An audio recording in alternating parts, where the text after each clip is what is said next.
summaries are very much alike to a news headline. They perhaps give one end of the story, they would give something emotive, or they try and summarize things in a way that completely manipulates the entire purpose of the story. It follows a very similar premise. Unless you look into the context and try and look for a deeper meaning, there's nothing there.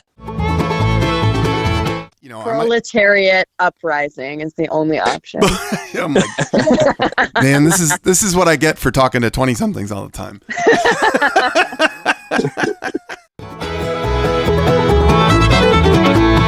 Where, oh, where are you tonight? Why did you leave me in red on my phone? I searched the world over and thought I found true love. You met an AI and poof, you was gone. There it is. Hey, this is Jeff Pennington, and you are joining You Teach the Machines. Thank you, listener. I have my co-host here with me today. Hi, everybody. Mary Jane Pennington. And our guest. Hello, my name is Pablo Urdiales Antelo. Pablo is joining us from across the pond, which is really exciting. You are our first international guest. I'm the first one? Yeah. You are. The international perspective, the topic of this podcast, is a little extra exciting. Yeah. We just listened to the intro music and discussed in the show before the show that it is AI generated. As we were listening to it, it occurred to me that because it's AI generated, it could be customized for each guest. Oh. You could, yes. And it could be like you could add a line about the guest at the end, an intro. In the lyrics, or I could use the same lyrics but change the genre. The guest picks the genre. I love it.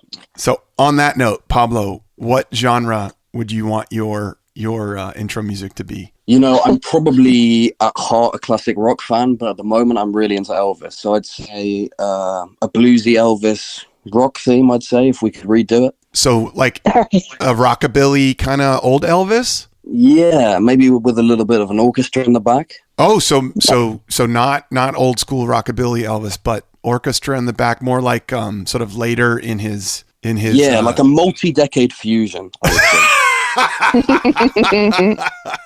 We'll see how the AI does with that. That'll be an interesting prompt. Yeah.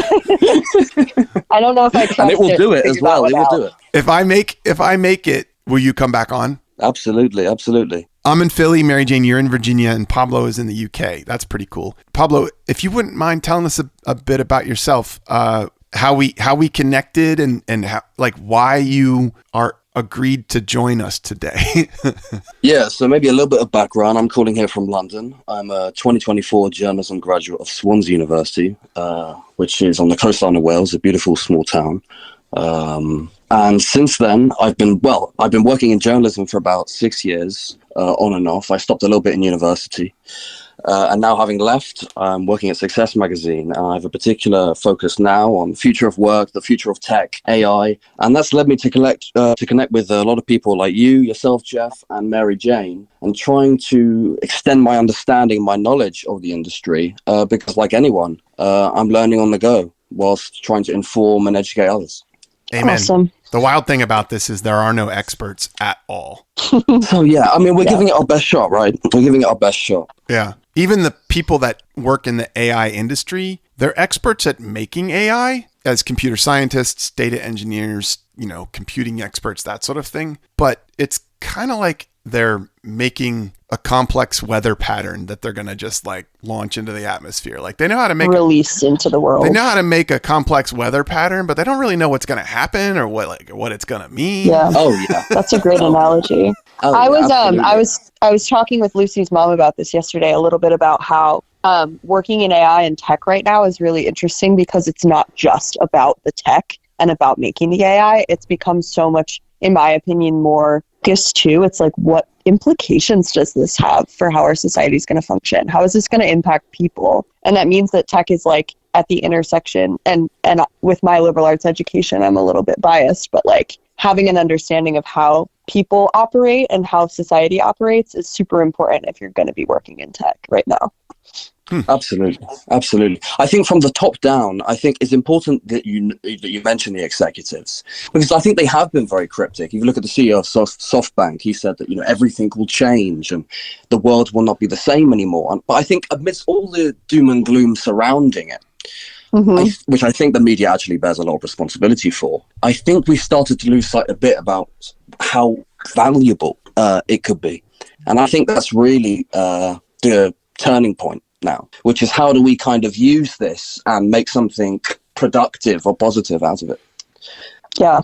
Pivoting back to sort of the topic of this podcast, which is how undergraduates and students have adopted AI in their studies and how they feel it's impacting their lives. You had a professional experience that I did, and that you, I'm presuming, studied English or journalism? Yeah, right? So I studied journalism. Awesome. So it's a different discipline, but I'm sure that it impacted you as well, where I was learning more sciences and it felt pretty applicable to the things I was doing. I'm curious if you have sort of a overview of how you feel it affected your education and how it's affecting the field of journalism. It's a good question. I think when I applied for university, AI was this kind of niche subject. Only a handful of tech executives were really discussing far away in some Silicon Valley basement somewhere.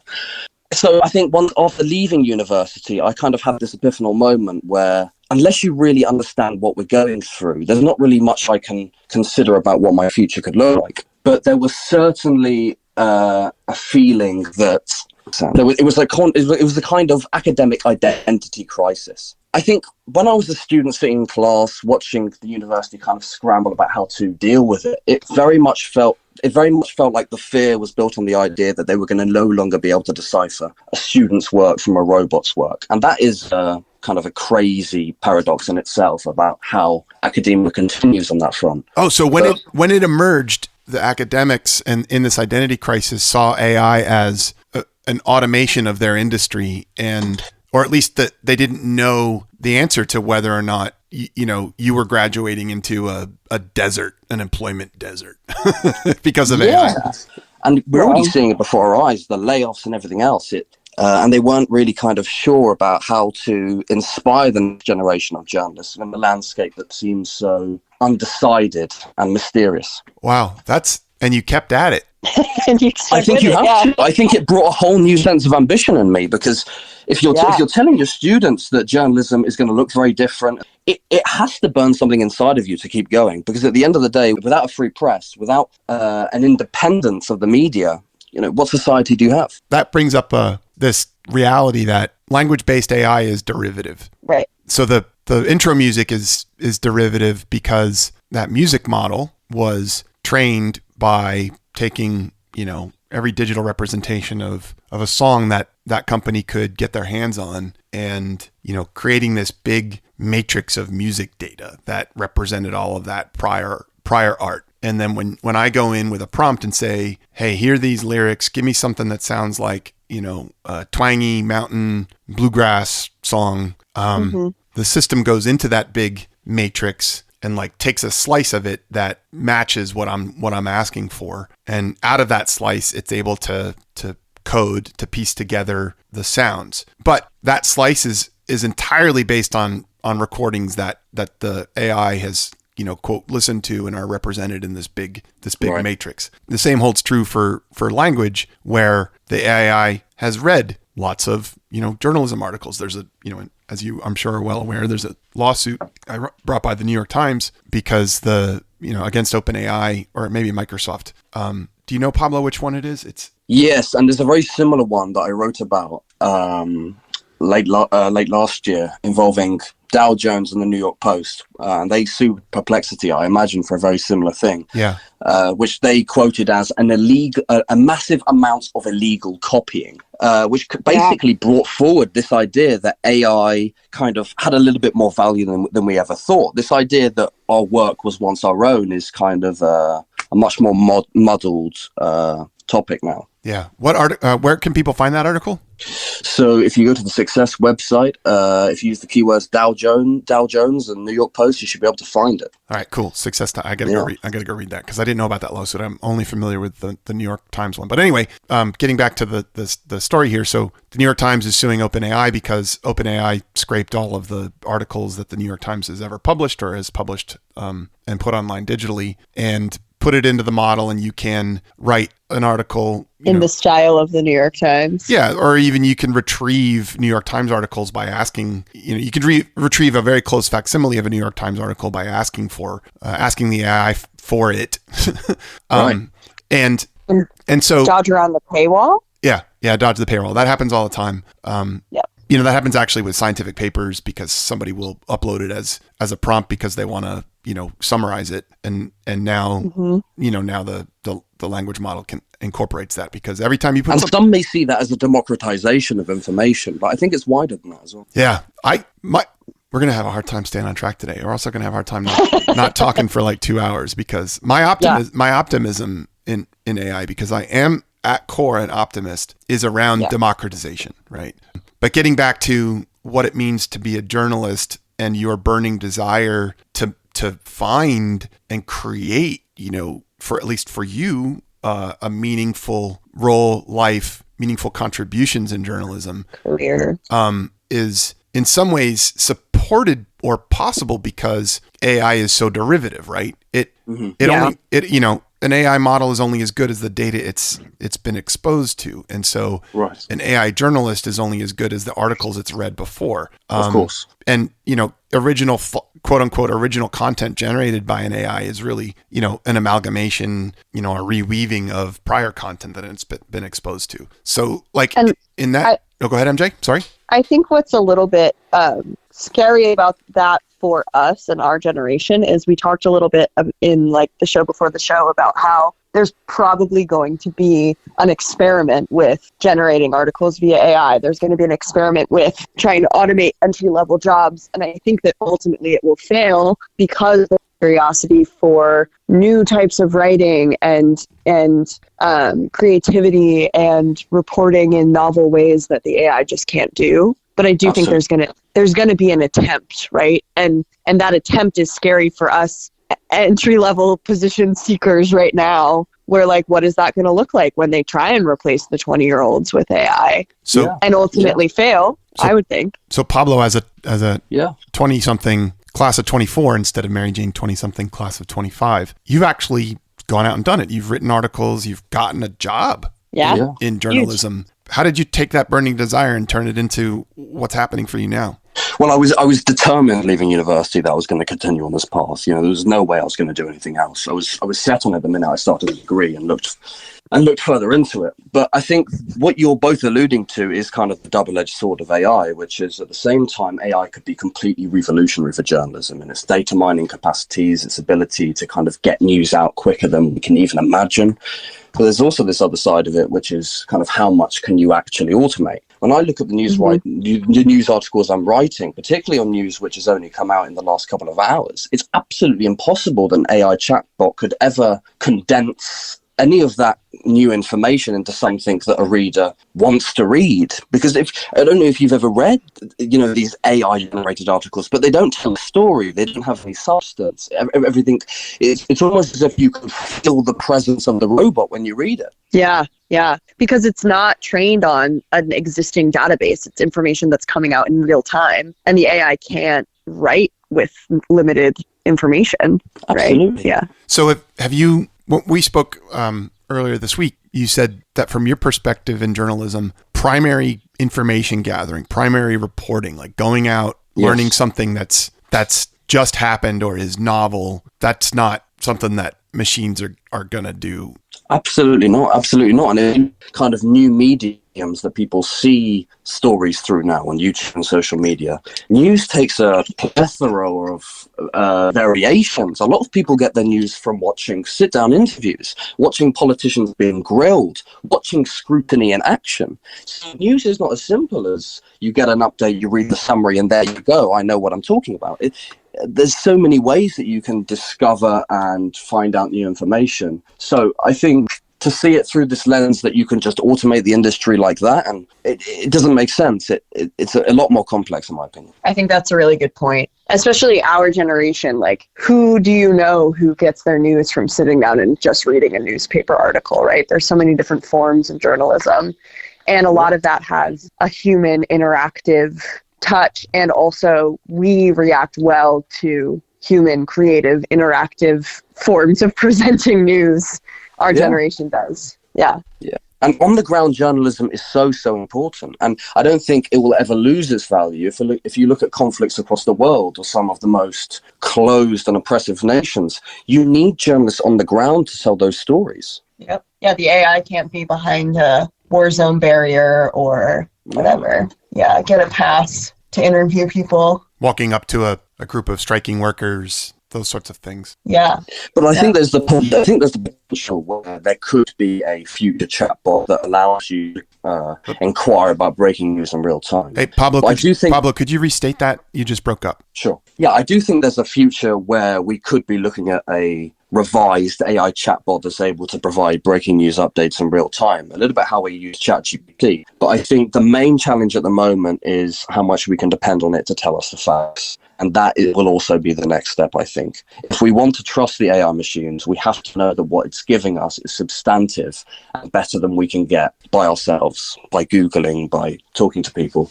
So that's going to be the next step. Yeah. Yeah, I have a pessimistic doom and gloom follow-up about that. It's like, if AI has the capacity to take over, like some sort of chatbot capacity, or even it relies on a bit of a database. So maybe it's retelling news that happened a month ago. How do we prevent bias from leaking into the way that a robot retells stories? And what does it look like if there's incentive for big corporations to spin history or spin news a certain way, and when you retrieve information from the large language model, it tells history in a way that big corporations want you to hear it?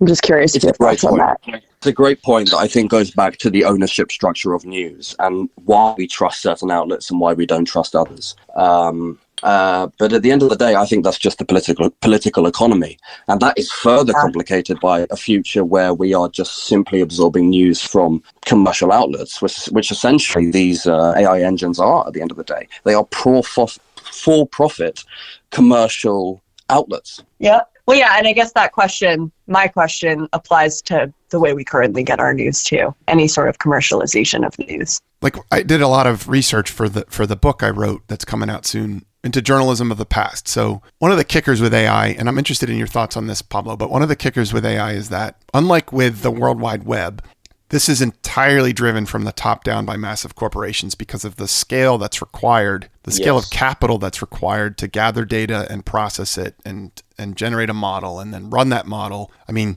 we've talked about it before. Microsoft leased the entire output of a almost basically shuttered nuclear power plant called 3 Mile Island for the next 20 years to run data centers. And that's not their only power deal. They're doing tons of other deals. And so that capital requirement means that only a few really big players can create foundation models, which are the basis from which just about everybody who's doing something in AI right now works. So let's just put that there. So I went back and was reading about the late industrial revolution, which, people will refer to in the US as the Gilded Age. And in the UK, the Industrial Revolution started a lot earlier with coal, iron, steam, and precision machining all coming together to manufacture in new and different ways. And I think it's important to know that at this time, that machinery was beyond anyone's imagination. Right. People couldn't even conceive of what was happening at that point. They could not conceive. In fact, they were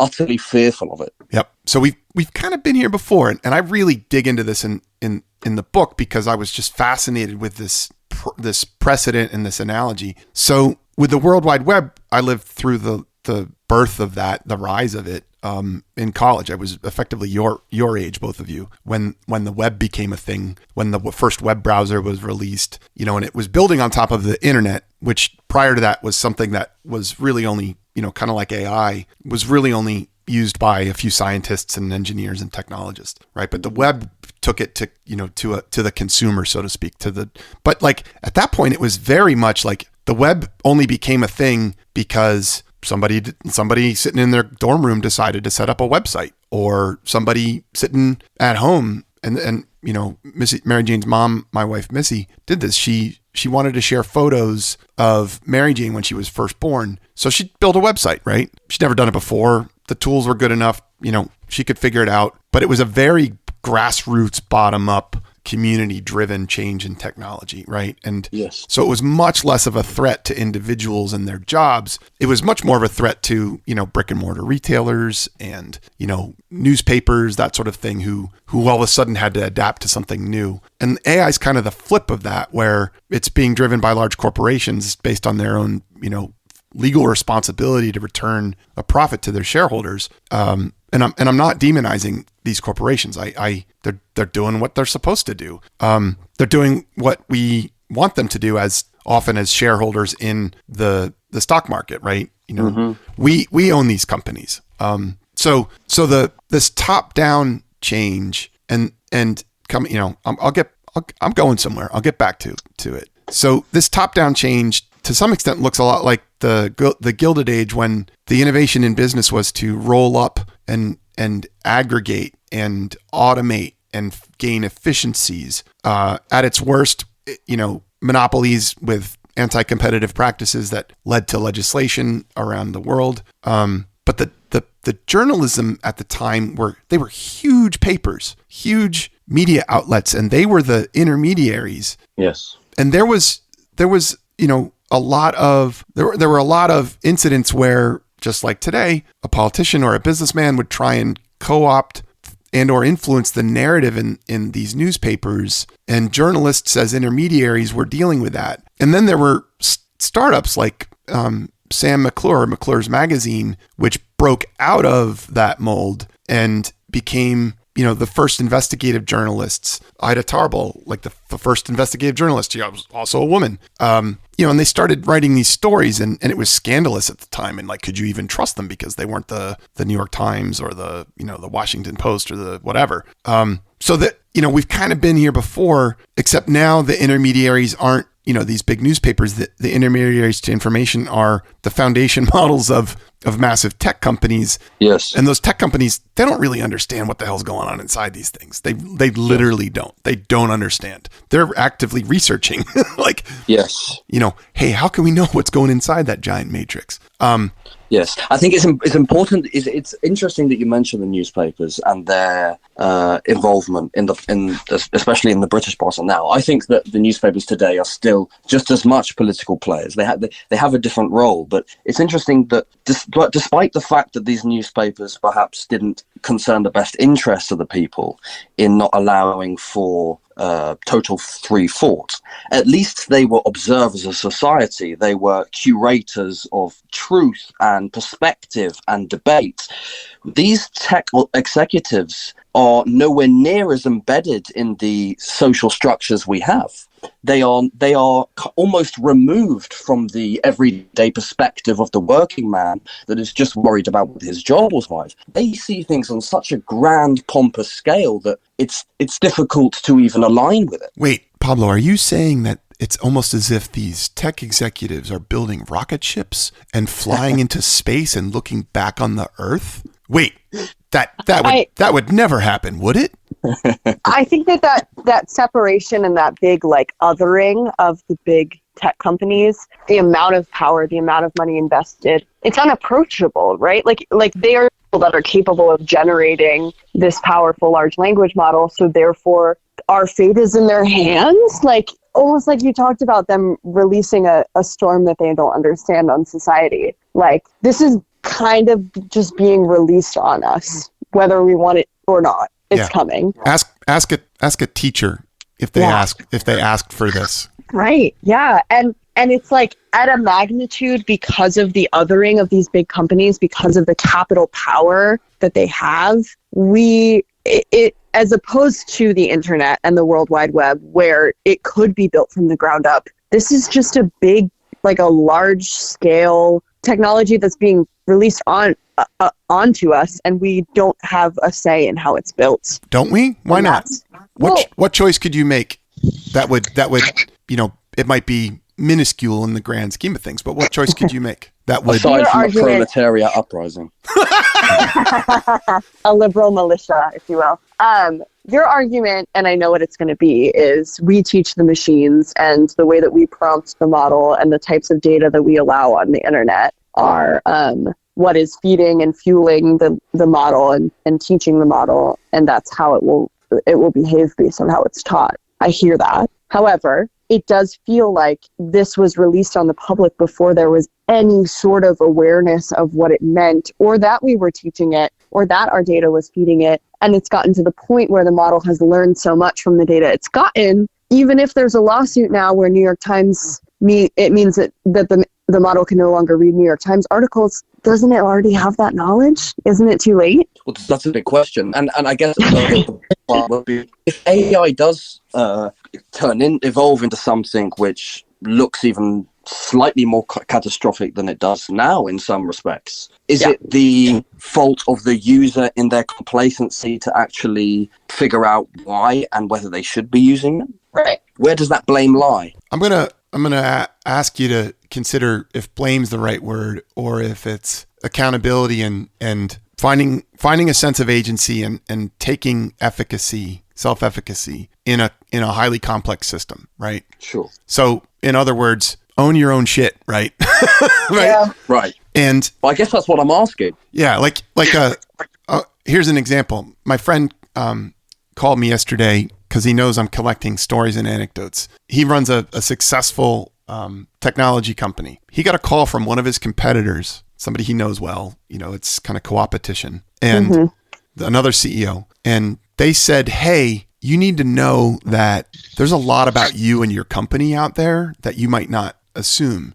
And my friend said, oh, okay, like website stuff. And she was like, no, somebody on my team just pulled down an entire RFP with the customers' names, prices, quotes, rates, serious like insider competitive stuff from ChatGPT, because they were doing some research because we're competing against you. And wow. the research turned this up. So my friend said, I think I know, who wrote the RFP with the help of ChatGPT, and I'm probably going to fire him if I can prove it, because that RFP got uploaded as a prompt. So my friend's confidential and proprietary information got uploaded, by somebody that works for him, and it's being used to his competitor's advantage. Mm-hmm.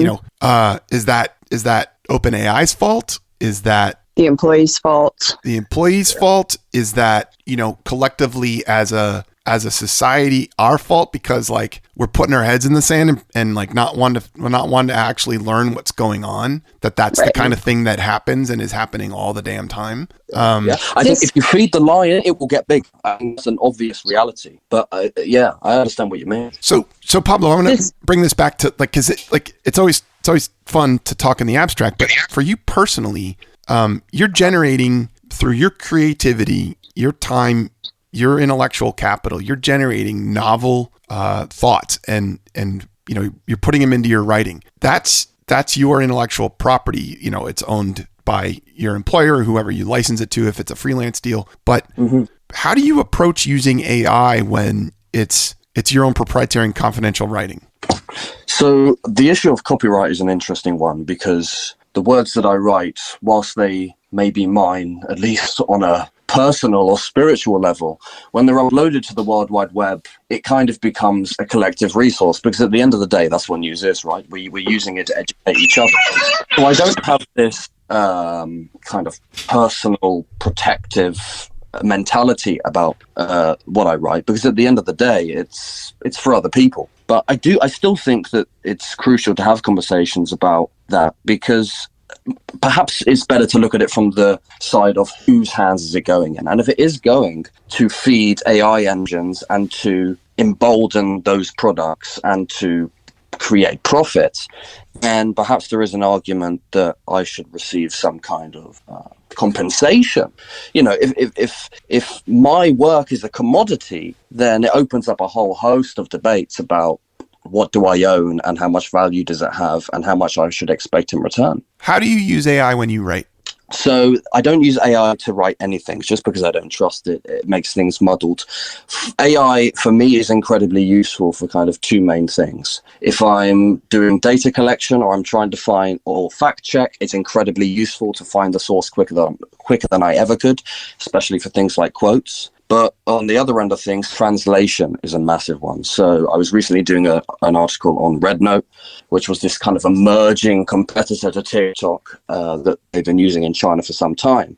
But upon doing lots and lots of research, I basically discovered that they basically had no privacy policy for American users at all. There was absolutely nothing in English. And I was able to use an AI software to translate this data policy and try to make something out of it. And basically what I found was there were very little protections for American users compared to the type of regulations and procedures that you have to, the tech companies in the US have to go through in order to provide a safe platform. Just this is a little bit of an aside. Were you able to find protections that apply to EU users?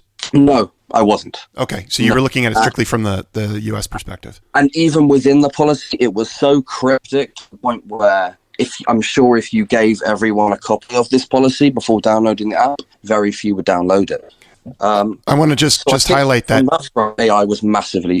AI can be massively useful. So that was translation and then but for research, how do you, when you're using it for research, how do you know that you can trust what it's telling you?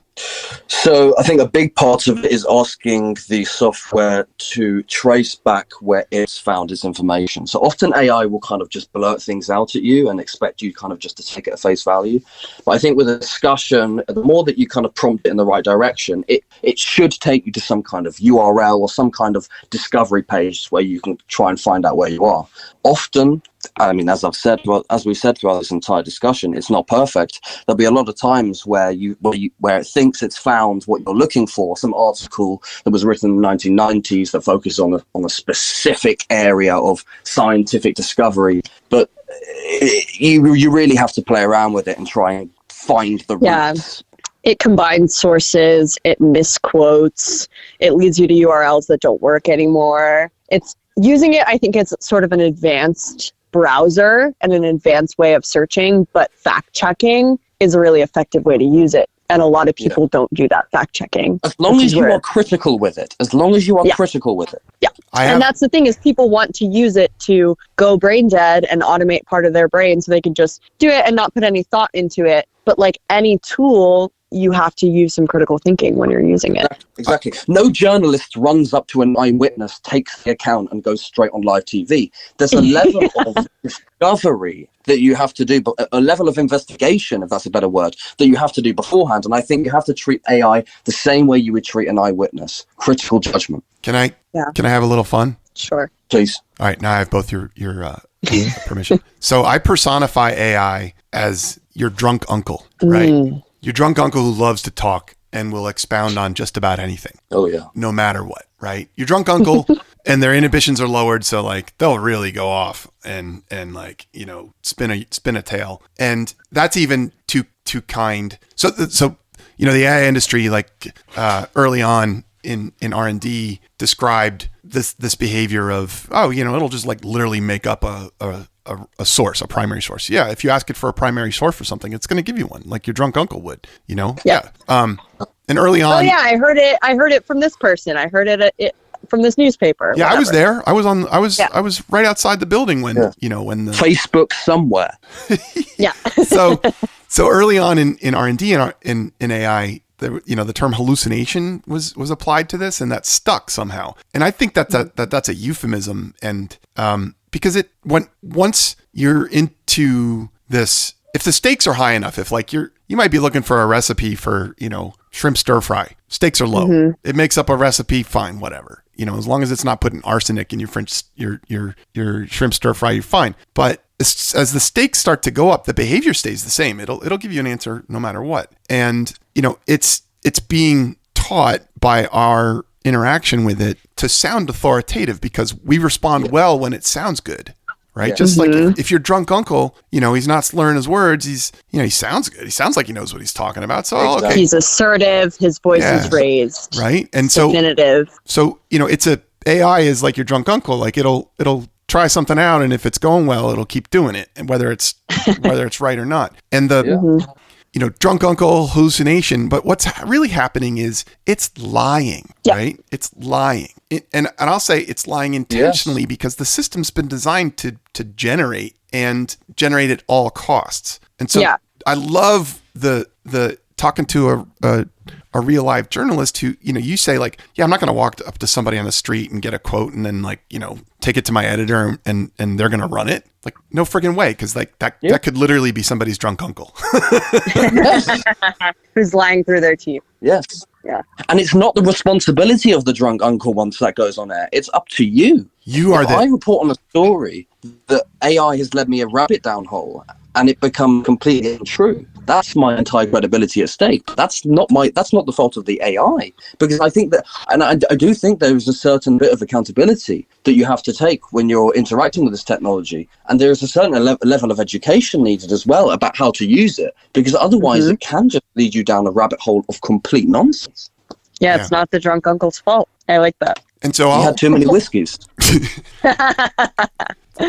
I'll try and relate. Like another reason I'm optimistic is that you've arrived at this sense of accountability, and that accountability is independent of AI, right? Not knowing you very long, having never met you face to face, but having had a few conversations, you seem like you have solid values. You seem like a strongly principled person. And the fact that you have AI as an intermediary to information doesn't change the reality that like you're going to come to your own conclusions. You're going to trust it. And the quality of your reporting, the quality of the sort of value of your role as an intermediary for information is based on all of that critical thinking, to use Mary Jane's turn of phrase. And that's hugely important. And I'm glad, because like 10 minutes ago, we were sort of talking about big tech companies and blame. And now we're talking about, we're talking about being accountable, whether we're talking to a drunk uncle or an AI for how we gather, collect, check, and establish objective truth. Yes, absolutely. And the other thing is, I want to just say something I'm really annoyed at. Like with Google's AI overview, it's wrong all the damn time. Don't get us started on the AI overview, man. And I can't. It's so wrong. It's lying to you. So in your browser, there's some sort of on-click event in the Google AI overview, which like it really wants to expand it and push all of the other content down. Mm-hmm. Yeah. It wants you to just enter the AI. It pisses me off. And it still says, generative AI is experimental in a smaller font. In a different color. And it's lighter and it's faint. And almost as if it's designed to be ignored, right. And it's annoying me. And I tried to turn it off the other night. You can't turn it off. And I found all these posts on, from a year or two ago when it was like first coming out, of like how to like modify my hosts file or set up a content filter and like all this crap. I just want to shut it off. And I've tried to use another search engine, DuckDuckGo, and I like it, but like it's not Google. It's not the same, right? But those summaries are very much alike to a news headline. They perhaps give one end of the story, they give something emotive, or they try and summarize things in a way that completely manipulates the entire purpose of the story. It follows a very similar premise. Unless you look into the context and try and look for a deeper meaning, there's nothing there. It allows people to be brain lazy, and I think it promotes weaponized incompetence. That's my thought. Whoa! I think you search something. Say that, Mary Jane. Say that again. It promotes weaponized incompetence, yo. Like, you Google something and the AI proves your point, and you don't need to do any critical thinking. You don't need to do any deeper dig. And I think that it's just going to perpetuate this system of like, it's a super politicized thing in the US, but like fake news media, whatever. Like, oh yeah, I found a source. Your source was the AI overview. Okay. But you Googled it, and your drunk uncle Googled it, and the first thing that popped up confirmed his point, and now he weaponized his incompetence and continued the conversation with that falsity. And once someone is determined, this goes into a wider discussion about rabbit holes and tech and sorts, but once someone is convinced that they're being told the truth and that they trust those channels, it's very difficult to pull someone out of that and pull someone into a space that is a little bit more constructive and a little bit more nuanced. But that's probably a wider debate about the internet and its purpose. Yeah. and news and media in general. The perspective that AI amplifies this is is an important one. And I think that it's also a place where there's room for us to hold ourselves accountable, help other people hold themselves accountable, and ultimately hold the sellers of this quote unquote service accountable.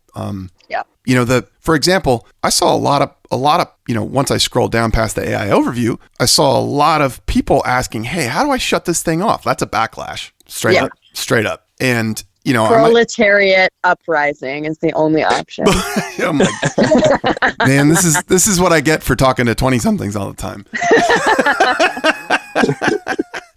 So I'm big on this accountability thing because, ultimately I don't want this my optimism to be like run into the ground, right? Because there is a lot that AI can do to democratize access to information, but most importantly, to democratize access to expertise. Yes. Yeah. And I want to skip ahead to the good part, and like get through this like churn and dysfunction as quickly as possible. And that's why we're having these conversations. And I think your generation is the one to get us there, right? It's not me. Like, I'll go play around with music generation, or I'll like get annoyed at Google AI overview, or I'll like fool around with Chat GPT. But like, I'm old and calcified. Like I'm not going to rewire myself in the way that you guys are being wired from scratch. Yeah. Yeah. So we're still in a buffer zone period. It's difficult to say actually how long we're going to be in this experimental phase, but I think it's an inevitability that more answers will come. Yeah, my friend Jeff, who listens to this podcast, loves the word bloviate. You guys know what bloviating is? No. Oh. It's something your drunk uncle does, just expounding on something, to sound smart and to like, insert yourself into a moment. And so Jeff, I think appropriately ponders whether or not I'm bloviating about AI. Got the book, got the podcast, all the stuff. Like, I'm sort of jumping into the hype cycle. And I like to tell myself that I'm different because I'm trying to help people, who aren't, trying to get a job in tech, or to, get hired as a CIO of some startup in AI. I'm trying to help everybody else like navigate this thing that got dumped in their laps, kind of like, or this, I'm trying to navigate this weather system that's like, gaining in intensity and coming up out of the Gulf of Mexico, and it's about to make landfall. Right. But the buffer period that you just mentioned, in a lot of ways is driven by this sort of hype. Like, it's important. I gotta chase it. I gotta get involved. I gotta be part of this. I have to, now we can get back to actually figuring out what all this stuff is good for. So, all right, I'm going to hold us time accountable because we're at an hour and 3 minutes. Mary Jane. And I'm needed for a pickleball tournament. You are? I can't help it. Yeah. It's my turn to go. You guys totally continue the conversation. No, we're not going to keep talking. If you need Pablo, thank you so much for joining. Yeah. It was a great conversation. Good to hear from you. Good to hear your perspective. Mary Jane, you are 20 something, so go have a good time and don't think about it. All right, thank you. I'm gonna go beat some people in pickleball. All right, have fun. See you later. Right. Enjoy. Thank you. Bye. That's fantastic. Pablo, you still there? I wish I was playing volleyball. And not thinking about AI. We're not going to keep going. You've been very generous with your time. We are at an hour. But it's good. I think we've at least tried to approach the subject with some balance and optimism, with maybe perhaps a little bit of doom and gloom in there. But I think the main point should be that we're in this buffer period. It's all about experimentation. And whilst we see a lot of the bad, and as journalists, we have to report the bad and try and find some common ground, I think for every single industry and for every single career or any student that's still studying, it's about learning to adapt to AI and finding out the ways that it can massively improve your life and massively improve what you think is worth pursuing. Amen. And amen. Always beware of the drunk uncle. I want to thank you so much for sharing your perspective, your insight, your expertise with our listeners. And hey, if you're listening to this, go find Pablo's work. He's a well-published journalist for being, a very early 20-something in a class of 24 grad. He's got a bunch of great articles on success.com, Success Magazine. Check him out there. I'm going through his back catalog and reading because I'm coming to appreciate the, how you gather information and then reflect it. And it's good stuff. So, journalism is not dead, and you are part of figuring out how it's going to live and thrive. Absolutely. Thank you, Jeff, for having me on. Thank you very much. We'll play the outro and then we'll say a quick goodbye afterward. There are ones and zeros, vectors and scalars. What do you see in that machine? I gave you my heart, my warmth, and Snapchat. You chose a robot, now I'm alone. So now my job is to go figure out how to do a multi-generational compendium of Elvis's musical style.